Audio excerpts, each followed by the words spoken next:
Hello everyone, I'm Upside Productions and I am here with another video talking about the Souls games. The topic for this one being the hardest boss from each of them. Without further ado, let's get started. I think everyone's number one for DS1 is pretty much the same. We have none other than Menace, Father of the Abyss. Menace was pretty much the boss that laid out the ground rules for the Souls bosses in terms of difficulty. Besides Ornstein and Smough and Artorias, Menace is probably going to be one of the first bosses in DS1 that are actually going to provide you any challenge. Well, true challenge, anyway. His boss room is probably one of the darkest in the game besides Four Kings, so it's going to be extremely hard to, see what he's doing on a first playthrough. He has fast attack speed, a lot of mobility, and he's also an extremely big target, so the camera is going to be like one of your biggest enemies during the fight. Overall, he has just about everything that makes a difficult Souls boss. So I'll give him about a 7 out of 10 in difficulty and a 8 out of 10 in terms of fun factor. For Dark Souls 2, we have Fume Knight. I'm beginning to realize that most of the bosses on this list are DLC bosses, so of course Fume Knight being one of them. There's not really much to say for Fume Knight. He's pretty much just your average knightly boss in a Souls game. His moveset is pretty difficult to learn on a first playthrough, so it's very unlikely you're going to beat him on your first try. But if you've played the other Souls games before this, then it's not impossible. The Fume Knight only just barely manages to beat out Sir alone for the hardest boss in Dark Souls 2, and that's only because he has like a much more aggressive AI than him. Overall, I'd give him about a 6 out of 10 in difficulty and a 6 out of 10 again in fun factor.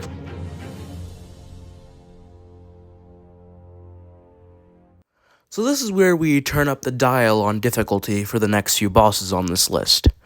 For Dark Souls 3, we have Dark Eater Midir. Back when the Ring City first released, many people considered Midir to be one of, if not the, hardest boss in Souls history. And although I personally believe there was one boss that came before him that was harder, Midir is still challenging in his own right, especially when compared to the other Dark Souls 3 bosses. And as a matter of fact, just a few days before the DLC released, FromSoft themselves said that Midir was going to be the ultimate challenge. A massive health pool, an extremely punishing moveset, he's a giant target, has plenty of ranged attacks. Just as I said with Menace, Midir has just about everything that makes a hard boss. And although I was tempted to give this spot to Sister Friede, I realized just how easy her second phase is if you just keep going towards Father Ariandel, since he has the weakest defenses. Overall, I'd give Midir a 9 out of 10 in difficulty and a 10 out of 10 in fun factor.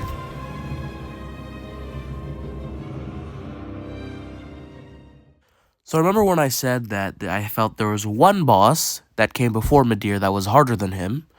Well, this next boss is what I consider to be probably the hardest boss in the entirety of the Souls genre.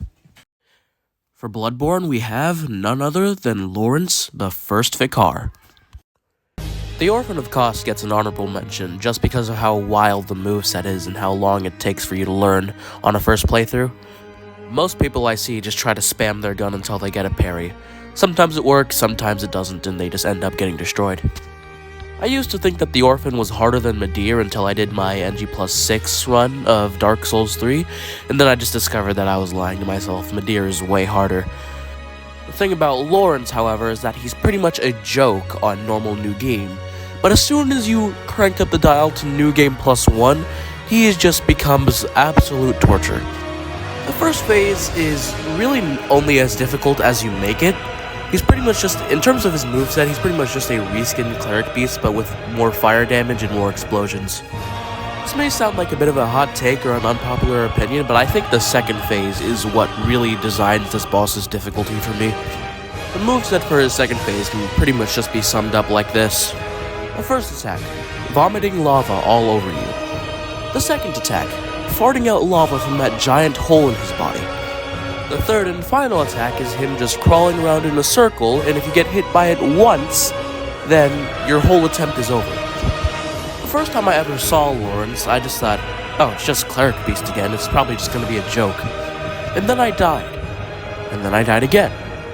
Over, and over, and over, and over again. until I finally caved and just decided to put on the Charred Hunter set and summon Voltaire. This boss is... I don't know, like, why FromSoft decided to just make a reskin one of the hardest bosses in gaming history, but they did. I don't know why, but they did.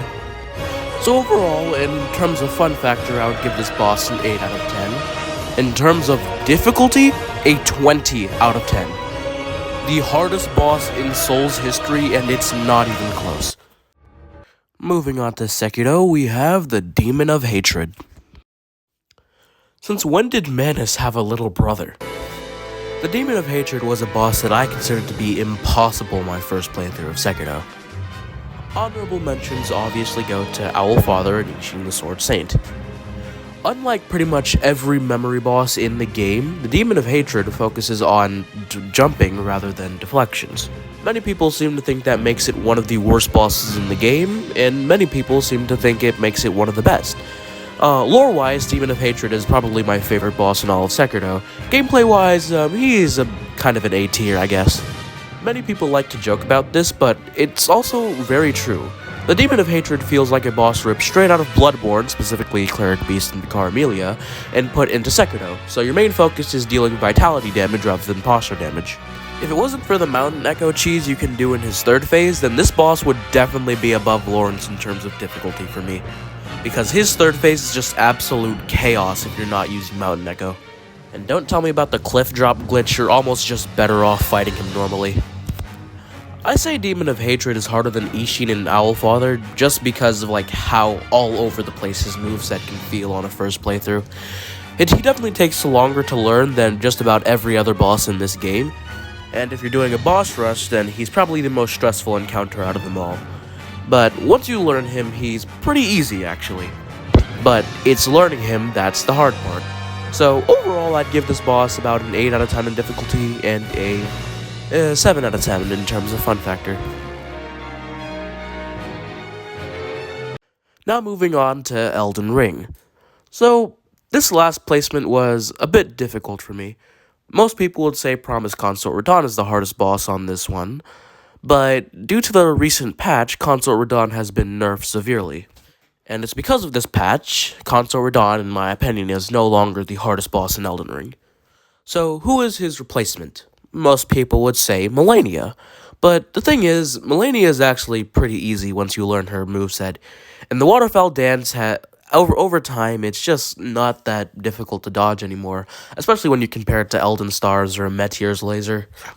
The next option would be Malekith. And although I would agree that he is the hardest boss in the base game, there is just one boss that I think surpasses him in terms of difficulty. And that boss is Baal the Dread Dragon. Many people seem to have agreed that Baal was the second or third hardest boss in the DLC before Consort Radahn got his nerf. Like many bosses in the Souls series nowadays, Baal has two phases. His first phase is pretty difficult, but nothing you shouldn't be able to handle at this point of the DLC.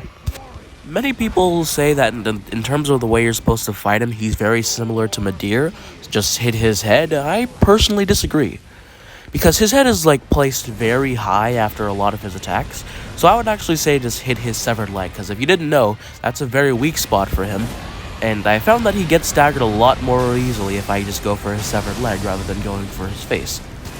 If you do his questline, you can summon Egon to help you out for this fight, and it brings the first phase from about an 8 out of 10 in difficulty to a 7, so he doesn't really help that much, but his help is still welcome nonetheless. Now let's move on to his terrifying second phase. Let's go over his phase transition. He explodes, basically nuking himself, grows a pair of electric wings, starts flying while shooting down fireballs at you while lightning is striking everywhere. He then comes down and explodes the arena once again, and then that's it. So already his phase transition is panicking, to say the least. My biggest flaw, like the flaw with a lot of dragons, is that there's no lock-on for his leg, specifically his severed leg, which is his weakest point. And let's be honest, that's pretty much a nitpick for, everything else right this fight does. He pretty much never stops attacking you during the second phase unless you break his poise. The The best strategy I found for fighting him on most of my playthroughs of the DLC is to just bring the Dragon Hunter's Great Katana and just spam the Ash of War until he's dead. You can also use Ancient Dragon's Lightning Strike, Pest Thread Spears, and Swarm of Flies to help you out, but I think just spamming the Ash of War strategy is definitely the most optimal way of dealing with Bale. When he's staggered, Bale probably has the most downtime out of every boss in Elden Ring, so whenever he's staggered, that's your time to cast an incantation like Pest Thread Spears, or reapply Grease, or reapply a buff. Yeah, just that's your time to do it whenever he's staggered. Don't go for the riposte right away like I did here, because you're going to want as much downtime during this fight as possible before getting right back into the action. This is probably one of the most tense and exciting bosses in the Souls series. Learn his attacks, learn his timings, and then learn where your openings are, especially during the second phase. I'd give Bale a 9 out of 10 in difficulty, and a 10 out of 10 in fun factor. The same as Midir. So, that's the end of my list. I realize that every boss on this list except for Demon of Hatred is a DLC specific boss. So I'm going to leave a pinned comment where it's just the base game bosses for the list.